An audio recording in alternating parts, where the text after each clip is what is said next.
kan thu pui in nga na Joshua bung somni pali chang som panga Joshua bung somni pali chang som panga tin lalpa rong bol hi thalo om anga in thria chuan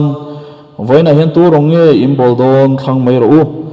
in kha tu ten luira la arong an bol thin pathian te khange in luaram amor hote pathian te kha keile ka chung te ro hi zongin lalpa rong ania kan bol don ni ati a thu cha kan nei ve thalai te tan chu chu ka soi don ma se a soya nuam vak lowa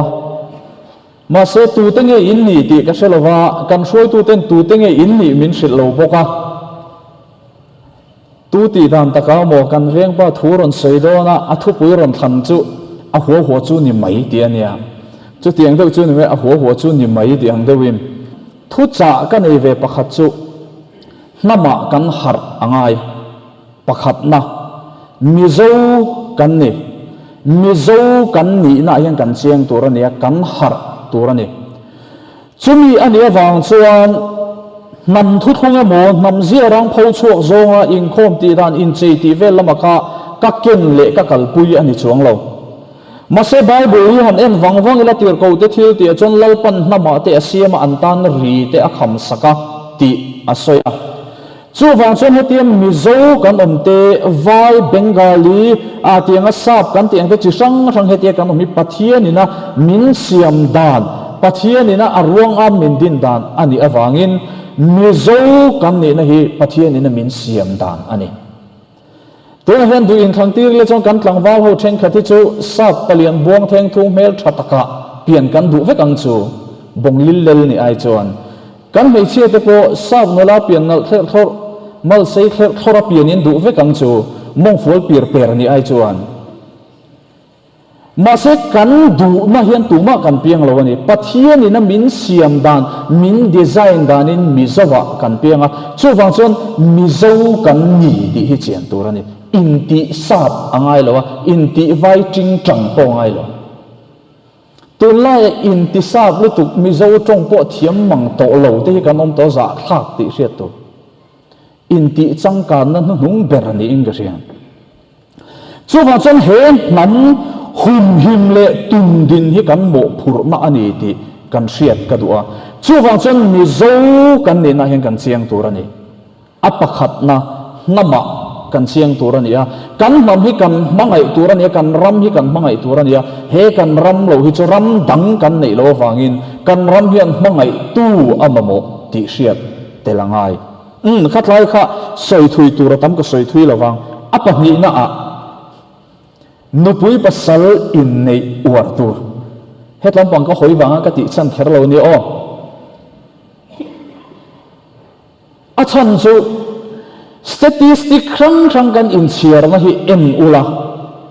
piang pum kan tlem lutuk mizo hi hetiang zela kan kala ni chon he kan mizo kan nam kan du em le kan ro em hi aral don ti na ani tunlaya hian eng kan ti ta nge ka shelo nula tlangwal senior branch tina hen kan ngap thut ringot to mai po hi in ten thiang him deuh chu ngai to in ka ria nupui pasal in nei uar ti wang khan khoi nge zanin ahang kan resource person in ron saibok kan in ruk tir te ang ti lampang ani lo atin in hu bok lo mai thei te han ti zu in ngal ringot la in mu ang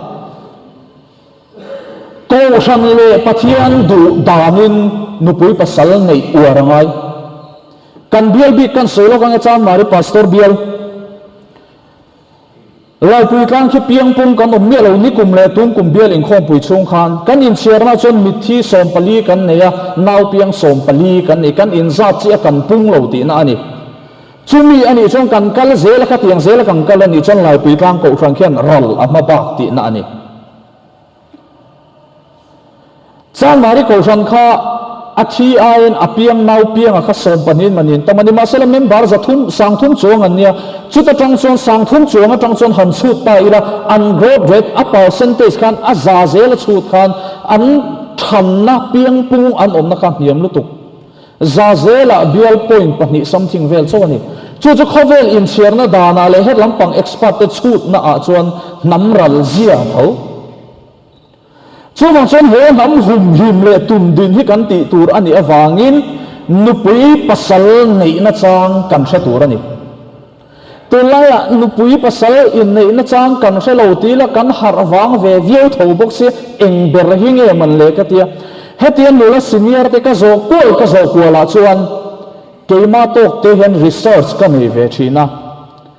atlang pui thu in pasal an nei lo na chan chu ina an thu to sia dulam hoi zong in chilang chak ngam tat to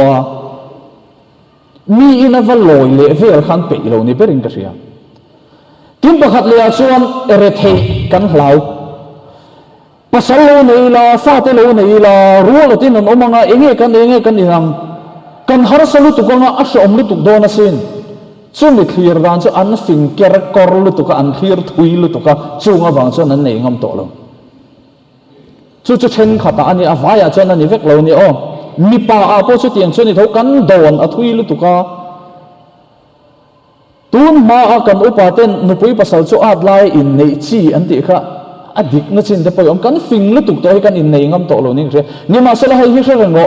ke diang zele in nei hi kan war lo ani chuan he kan nam mi zo hi aral don azui ral don ti hi saro kan tu china re thei te e tur nei lo te kan hlau lu tu ka pasal lo nei la khoyam mi nge cho kan e ya an tia abela mi in e yang chu ka tia lo mo do men ge chu karin ve dan chu mo hapui min pe tu hian athia tu ri min pe sim man ti ka ring tok mai ni adu zong ka tia arong ka bol chuan hapui hi along hian a om ti reng lawang athia tu ri min pe nge nge ang ti ka ring bur chu ma cham pathian ring ngam ta hi ngai ania chu ma cham lupui pasal in nei la ma hian kan war do ko sam le pathian du dana kan war do kan in kha punangai pakhatina nei to ai chuan in semroli le hetian nei do thum mila chong kan tan nei do na lom pakhatina nei to ti dei aw pui chi po ni lo chu wang chuan in sem zai tur tin thil pakhat abikin mei chau in hriat tur chu nu tir in thiam te pasal nei to in han rona pasal nei chu anua me min han te nei ve reng su asham lutuk an lo tiang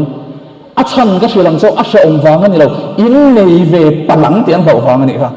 oi reng su heng nu ti ho po hi ho sak tur ani zanin ai ranin khom ve se ka du khop maya in ho hu na lo thil nge nge chaw he tiang hian voi khat ma ti to su in lo ti don nia chu man chon lupui pasal nei ko ha po hian heti tlok lo do hian i on tengo an nei rol hi chuan pathian le ko san du dan angin in kha apuna he kan ram hi lu tur kan ni ang hian kan in nei war ve do angai mu zo tho lo ni chuan ati ngai na om lo ni maya ma se in mel heti ke en wang hian mel chewan vor thoi mu zo lo tur chuin om bik loving ka ria ma ni tum to khi chu an om zel ania chu wang chuan helama hian ngai tu na sengila nam khoi thilani nam hi pathian ina min din da na ni a pathian thu ani ti lai a hi ril ruin lo om se chu mi wang chon thang chu ko ron a chu ti khati nam thu thung ti lampang ka buai pui ani lo he mi zo na ma hi aral zel lo na tu he kan ngai tu thena ngai kan ti na ni chu ti chuan a dot le a chuan abigin he chun mi pa a me chia po ni thau me chia pe chan du lo so han sei to pe chan e turu takhin ni ringot mai ni an hlo o ni min hau shapang ti hin lo o masin he dot le ka sei du chu ni nu le pa za long thalai kan tam lu tuk to he amang an kha ka avei om ka ti inu le pa za lo vem nu le pa vo khur nu le pa poi salo nu le pa za mi lo thalai kan tam lu tuk to hi kan sim angai nu le pa za lo hi Christian thalai pon member ni na nen hian a in rem bur lo ti hi kan siat ka du ani i za lo thinem simang che he kan sharing tur chu ni khovela hian pathian in a ai o min en ko tur ta na ada a chu kan nu le kan pa ti hi ani nang ain inu chu ipa chu amol ani mai the nang ain azir sang lo ani mai the ma sai inu le ipa awanga tun din mun theng hi ini ti hi in sereng ro eng mai iti thei lo la ya em kol tu che an ni a so an sai che an pe mu che a imat i shemin an tuam hom che chuti an tuam hom tu chu nei lo la khover a hin i survive lawang i dam chuak lawang inu le pa wang tun din hun hi theng ni chu bang chen inu le ipa hi za la poisa la an thu o yang che nu le pa za lo hi chu tu ma dam re no mo kan venga khian kut zung chal khia ke te soi turi ka hian no pang te te thi nu te kut khak du mai nu te vo khur khur enga ma ngai lo mal som lo ani chu bang chuan Christian thalai pol te ti atan amoi lo wani apathian thu lo wani chu bang chuan nu le pa te sa tur ani a soi tur tam takhat lai bor hang kan ni masera ka soi chok lo wang pakhat che ai upa za na te po hi kan nei thar le ngai no pang te te tun lai a tle ro te te abigin mi pa a kholai me zel support pot nam te hin tam lu tuk to he ni chu an mui le me zel hi piai chil mai tur kan khovel hi adang lam lu tuk to hi Christian lai pol te hian kan cho mam de kan chul mam de wi chu ngai to ni ai pai za lo thinem Bible hi en wang la lu tuak choro puina ni akum upa ten thu an soya tlangwal ten ding chungin ngoi rengin an ngai khati te oma ai upa za na hi Bible hian min zirtir kum upa te hi an hlu ti hi hriat turani chuwang chuan ai upa za ko ate po hian kan har apoi mo a chumi tur chong kan ril ru ngai to na te po lo sengila a tha ange khalam pang rewa te po kha soi thui tur tam tak kan ni ma sela ka soi thui loang pakhat che tle rol in khom zirtir tu kan omin ka ring tun laya ri ho luar lu tuk to ti dam ain in ve na tha ti hi kan kal puya hun to thalai tha kan nei theina tur tan chon tlei ro tha kan nei hi anga ya chu wang chon tlei ro rong bol na hi apoi mo lu tuk prevention lama hi kan uarangai tlei ro rong bol na hian chuti ang tur chon tlei ro lam zirtir tu te kan om chuan tran ila thar ze teng u ti tak se talal pa rong bol kan soi tran don chi ania ala rei lo ve pure mo ete kan sana hi Greece an lo pe nge mani workshop lo mami a vir du ria vin ka ria ti tak zet alal par bo kan thu pui ka seita kan khan thu pui poi mo tak mai le ro pui tak mai ni a he ti kual biar ringa thiang kan ma mo ani lova he zo ram pum hiam kan ma mo ani rong bo na ati ve mai mai aknga tel ve mai mai rong bo na la la kan tam lu tuk to cái chú có thể chuyện cái câu la piang hay rong bol tu để po hi ban du mấy zel cái này mà nếu trong vem pakhat Sunday school zirtir tu retreat này tu rồi mình som khang lang kan hau tak mấy nuo mà xin ô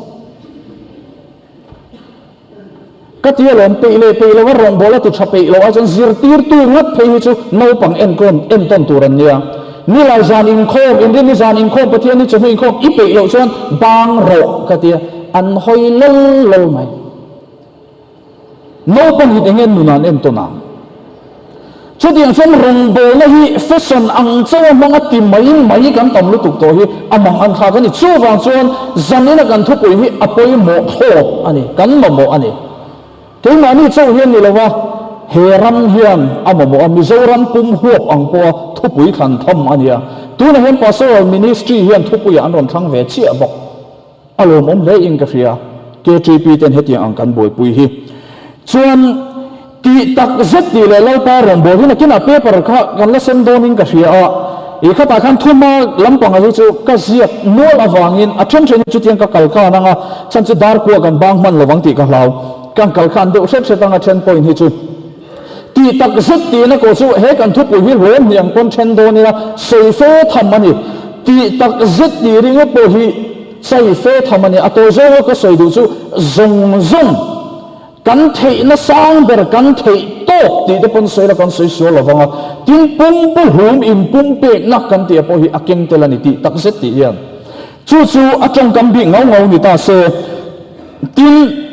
helala aron sei ba chulal pa rong bol ti he rong bol na hi eng angin nge kan ngai ti lai kan mu da na hi apoi mo ing ka fi up rong bol na hi chi song a sei the nga ko sa na rong bol na te khotla nga rong bol na te ram anga rong bol na te sei tur tam ta ko manga tin tu nang lai a chon chen khata chuan kan e zon na po kan rong bol na ti am chi te pon in zir te na tam ta ka lo ma khat lam panga ka chalo da thari la work is worship kan ti hi Christian tena kan soilar lo ta na pakhat du na kan e point pakhat chia kan soyanga apak dang chon a thalu tu ka inzirtir na hi Robert Ingersoll ronti su ania ama hi atheist ania pathian omring lo ania Christian te min deu sona atana he thu hi ron sak chu kani chulai te chu kan soilo ka ti chuan Mahatma Gandhi te nan ron soilar chowa na tho an ron choi nung na lama ani a thalu tu ka an tum le an ron soi te chu Mahatma Gandhi te nan ron kalpui chhoda nei chu masala lambang chu soi thu long o rong bo na hi eng angin nge kan ngai ti lai hi ani mi te chuan ani se chu kau tham rong bo tu lom pathian rong bo tu po an ni lo te min ti thina ni ma se le hi an mol wang ani kan ti bol te ang ilu le taksa kha han soi sang viau don te cho i aya i ka in apum pui chawa mangai ikutin ati ti ta se ikut kha engri lu pu nge ni ang cho a e kha apum pui tan cho ani lo kut tan po ni ke tan po ni lu thuak in kim tak sa pum tan ani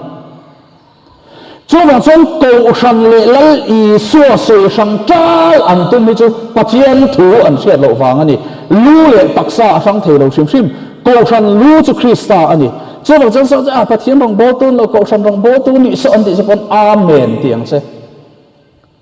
a sang thei lo sim sim cho nên cổ sản nó cắn rồng bồn ấy dân này hiện cắn khìr tur big lại cắn sợi tur big cái po hệ cổ sản huang xuống rồng bồn nó kia này rồng bồn nó sang ministry tên Israel mà rồng piang nem to Israel là tên po rồng piang nem ta in po này sẽ chung giống chu athae pathian em mà ni in karan lo in pol him na ni chun athae mà sẽ cái ni Christian thalai pol te hi chuan he cổ sản huang chung à hian thamen ngai takin lai parong i bolong uti tak zet in bolong u ti suan ti tak zet rong bo to chon siat tur poi mo de om mun de vin lo ngai tharo min en kursi khan enge soi kho iti ti le nge abigin me chawi in ni du kastar li tuk ti ringa bo hian in lo boy min star so mi pa ka ni hedi han ti vel den nula ho chu a se om ka ti chin chu an dau ngal ringot zela pa ka ni tin sia thian lâu down số apat ni nay mấy thầy nên phản này chôn phía tur poi mo om cắn pathian hi eng pathian nghe anh ni ti kan siat angai pathian siat chian na atang tak lo chon min ti tak zatin rong abol thei lo chu ta chu pathian kan siat chian na atana poi mo chu ni ta ni rong bol na tur ta chon pathian hi em ti tin nge ingai sai lai kan pia ma son ka van bulova tlang o meman lo pon he lai din thar tlang ve te he lai chon hen la ikut pha in ti hen na hria the nge yang en la i en nazirin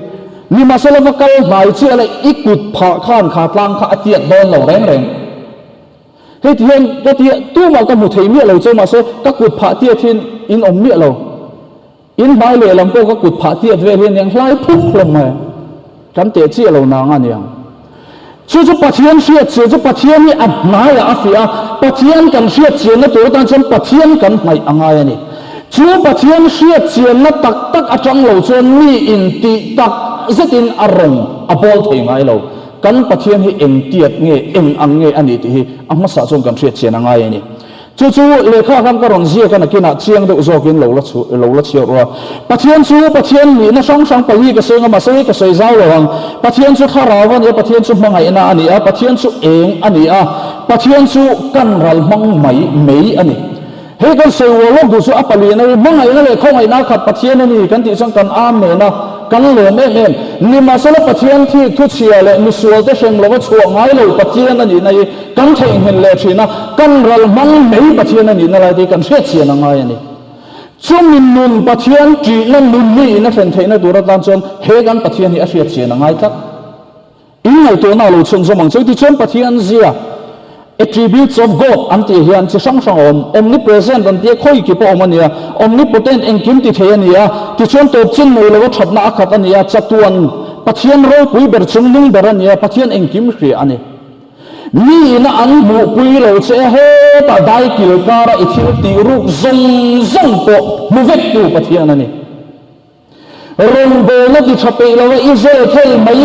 mai po she vek tu pathian ani chu kan pathian ani tak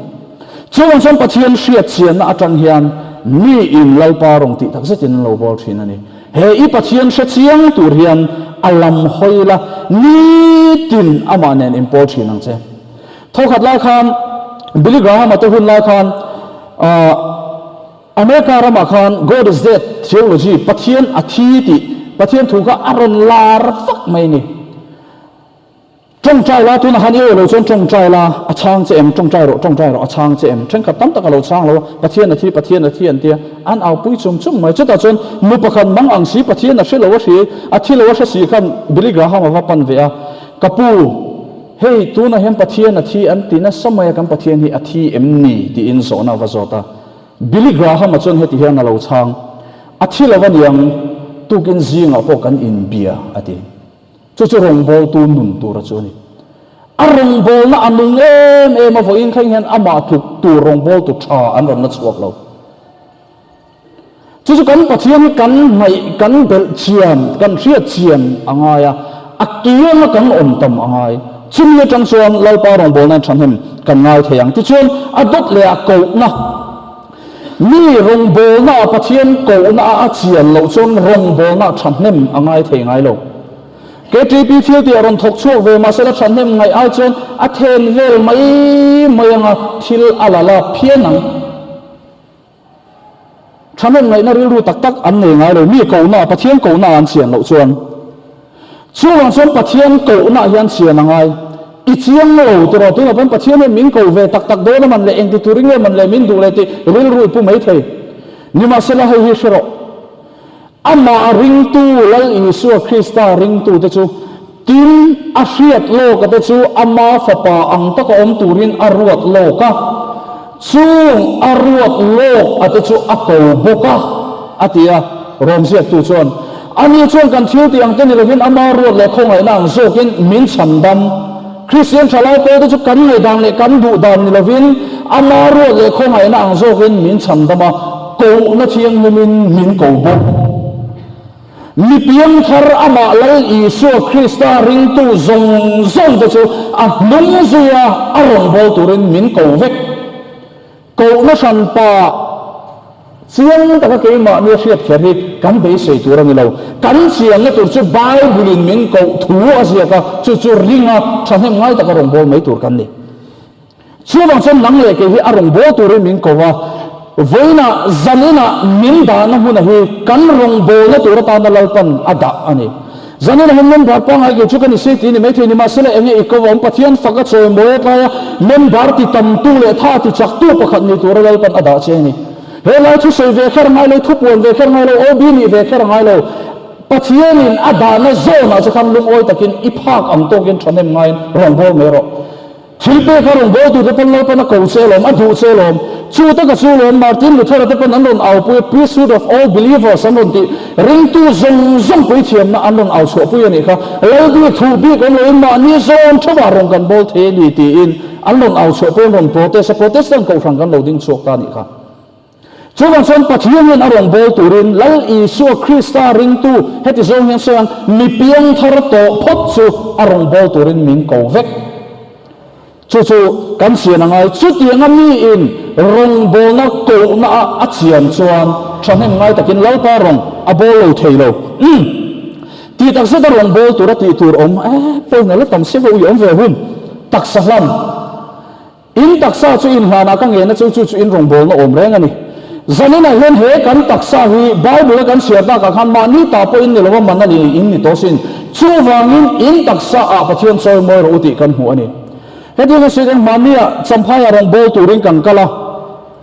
to lo chu karin ve ang reng khop mai ka chaw ve ang khop mai bolero nu a hian ka chuanga ke ma chamin ka thua ka ha ve karim ve khop mai ka in te ke ma po ka khong ai ve do pathian la ka phei chong ka vui mi lo a he ta bia te lama akol thei ang bering kan kal le hala ko sia ta wangin ko chero pu ha lampang po kan sop bo reng mai he nia chu da chong ka ril ru chon is lungdar kan thlen ma de tang hiam program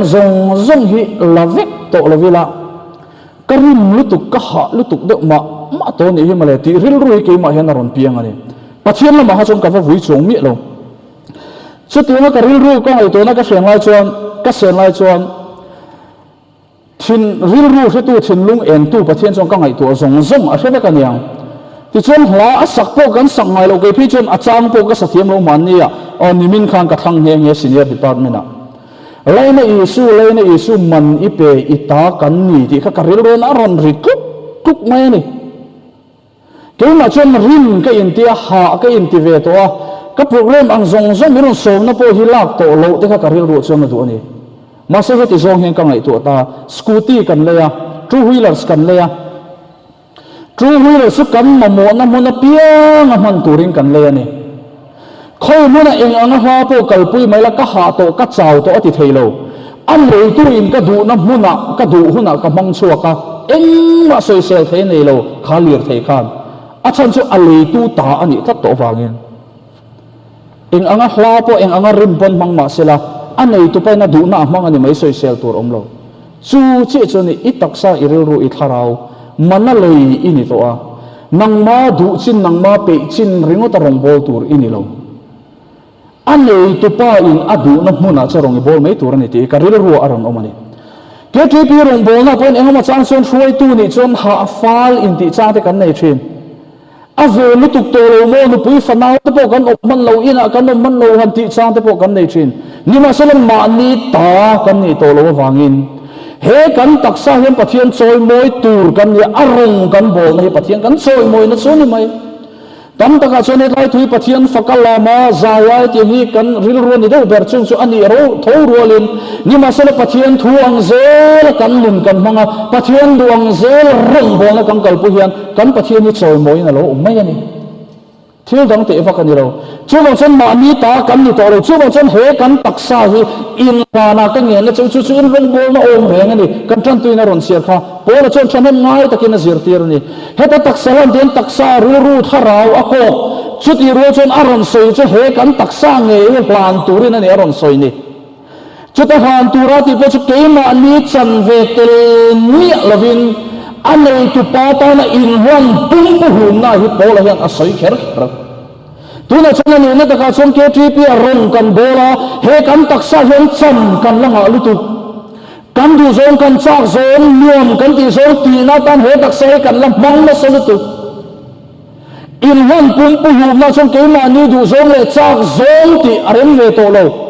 pathian du da nang zel arong bo tur he taksa a pum pu hum ma ko nangai to ani chumi in wan na nin iluni na kheng lo ni chon ti takse tin lal pa rong i bol thei lovang chuwa chen sani na hin itaksa kha pathian ta na ral rai turin rong bol turin in hanang che chumi adot chi a chen than nem ngai ta ka rong bol na na ilu nge nge ya ma ni tan da thatchin kan nga lu tu ka chuwa ma chen rong bol na nung kan kal pui thei lo ni hi chuwa chen ti takse na rong bol tu chen taksa ba na ngai he rai po kha soi thui tur tam takon masala soi thui lowang engkim kal sana dot le a chuan engkim kal san phal lo kan tam lu tu khi lom mang an thak ma ni sham poi salovin ni tin cross boy mi zui ro se ti poi mo engkim kan kal san phal lo wang ni engkim kan huam lo helaya pathian thungai kha ka thut ngot ai chon in lama tv lo ena mobile phone lo kheu nui ver ver kan la du that engkim hi kan la huam lo long zirtir te nin hiken chena peter le zirtir hote an le sanom ke di san kho in sangaman an tumani masala an man lo lali soro ni larali sot hu ang chena han deng le a tu lai chong takin amaka maka tam sangan han man ta chu vele chen ka hal photanga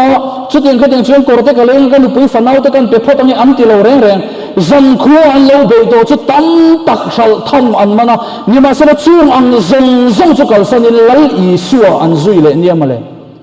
an nun hi a en ton tlak asin tu lai chalai te singa lal i suwa du ni ma sa en kim kal sana lal i suwa zui lim lo kan tam lu tuk to chuang chalong kan rong bo na in ma son theilo engkim kal san lal i suwa zui angai engkim kal san kan hom ma hiam mo re thai bak beram in da kher lo ko na tum lo engkim kan chang ga ki aphal bi chung lo chumi ni wang song ke ma ni atana kan in hom na le kan in pek na hi lalpan adu chu ani ti son rong bol tu ra sandam christian thalai pol te kan ni engwange kan active thailo kan boy kan tia chon lam tam tak kan ne ya adike kan boy i boy pui ber enge kharai lam pang thil boy pui em chuta chuan active ta ka rong kan bol theina tur chon time management skills ne angai hun sem zai thiam angai ya chu chu sang ni sem ni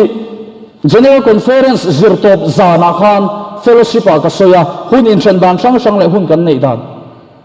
zanina chong ka soi thui to lo mayang kar khata hian dar kar riat lo petala chu kum khata i dar kar man za ga chu zathum somriat pali ani chuta chung hemi ni zathum somruk panga chu hian dar kar sangriat zasari somruk a oma chuta chung ni zathum somriat pali i pe chuan ala bang oma chu dar kar sangriat zathum somsari paruk ala om ti nani chu i in imut na i tho lekha i zir i du zong in bol fa eng kibiti na hunani dar kar riat kar khata pe khi chu active tak kan ni ko thona chuan chu ti nga chung kan hun man dana hi ke mani hian kan adjust siam lo kan in siam rem thiam lo wang hian active hi har sa kan ti mai lom office ate po kan boya di khop mai mi ain tlem in local mai la kan na te lo am de shet ta i la zan lama program kan nei don chon ti set in khasung ni le vina ho ve le thei mai lo mo mi te tran ro la tran ve kher lo hian chuti ang zong kan hun hi hian siam rem thiam le chon hey a hian active thei hi kan tamin karing so wang son time management hi kan thiam appointment ka KTP active ta ka rong bol tu chon rong bol tu ro chan dam kan chu ti tak se rong kan bol na tu ra tan chon thil poi mo tak ani le eng wangin nge ti tak se tin lai pa rong kan bolang ka man mo de to soi po ka soi rong dong lo ngai kharang ve de ro eng wangin nge lai pa rong kan bolang ti tak se tin apakhat na chuan min mangai wangin ani na da chon mulai tlang walin mangai na poni lom te ro kan mangai ko chu an du zong tak te pe kan du thina nuo man ti zong tak hun man pui de kan du thina lo me kan mangai te leng sela kan mangai te lim sela ti hi kan du ani nu le pa te ri ru apo enge tinge real of drain le rim tak na an tho kan ti chan an mangai an fa ten an du zong an cha zong e ve te sela nei ve te sela ti hi an ri ru ani kan mangai te an lim kan du chumi awang se chon lo Yesu Krista po mangai na awangin atuara kangai to thina kan bikha te na ron lang thina an mana kot zola an thing thit tira an soi sa amitan han tu ma chil an sa ka tuinge beng che soi ron te musit tak le diriam tak an soi sa te kangai tu thin lo Yesu kan ta na ator na hi awahan na tak em chung zong se eng wangin nge lo Yesu na tuar kan ti chuan nang le kemin mangai na wanga tuar ni chuan chen min mangai tu lal i sio awang kan tuar ve don lom ni min mangai tu lal i sio Krista awang ti tak zetin lo pa reng ni kan bol ve don lom ni mangai te tan min annun an pengam thin har san eng pe ma chan don sela an mangai te tan chen thei to an suwa thin lalison atto pron thengin in pe na pum huma amaron in hlanin tison kan tanoron in pe chila chat mangai ke ni ho hian min mangai tu chu kan mangai le ve dong lom ni ti hi zan ina ka zo na chu ani min mangai tu ani awangin mangai le tin ti tak zetin arong hi kan bol ve turani nu fa chung chang chan ching kan soilok te ang ka duain hun chu kal deu to na nga nu pakhat le afanu kum som ni vel hian om anu chu aser no maya ti chuan kanu hei college a thotaking karon pass veya ka thian te min lompui turin so ya som ka du ni ron som ro in te kan siamanga ti chuan lo fa te kan ruayang ma se kanu he thil pakhathi min tiamang che ka thian te hmuwa iron in lan ve turani lo ti hi ani ka thian te hmuwa iron in lan ve turan lo kan asiam ten anron sar vekanga nang chu chauka a erong bol tu te ho jinga yomang ni ro samam te i him na turani chuan ti chuan thaya chuan a thian te nong kala lom turin dokan ang kila maselo thele nan asiam tu pakhatarong kalta lo wangin anu na ron sar venga ya an eya afanu chu thinrim azak em mai ti chuan a thian te ho nu a chuan anu chu chum oking kanu ka holutuk che eng wangin nge iron in lan ve kan in rem na kharon in lan ve su ti ani lomi eng wangin nge iron in lan ve kanu ka holutuk che tu na tang chuan kanu ini to lo ke pa ifanu kan ni to lo wanga he ina tang hin ka chuak don min ron zong su ang che anu chuan aku abeta mamte iduang zel chuan ro sema se he thil pakhat hi ka hrilang che kaban serte kamai serte himo a ser chan chu he hi ni no pangte in line ipa office akau to kan ina kang mei aron chuak khuma nang ilam mo ke pona ipon vel phawin ka kang me chu aron ring hal hup mai na satak me noron ala chuta chuan ka awa ka min tran puiru ti in ka awa kan kho pasal thate kan tlangwal hoi sen te anon tlang khom ruya nima se chu kang mai la ka chon tlangwal hoi sen kan ni pasal tha kan ni tingam an omlo chuti anga ikan lum mai chumo mamte phal lovin thile ti in mei kara chung karon zuang luta khuma ilo mu bam chu blanketing ka tuam chuak che ti chon heting heng kalo kang serta ani ati chu vele afanu rilru in lamletin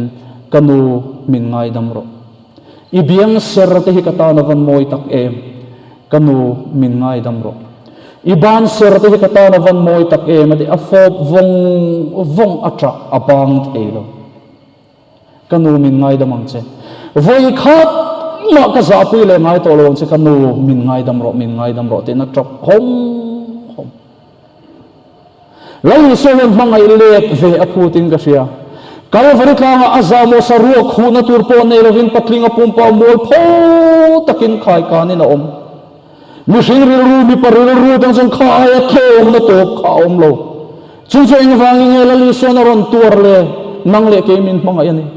nang le ke min mangai la wangi heng zong lali so tur ani chumi lang chen min mangai awang ringot po hen ti tak zat arong bol ve tu ri chu kan ni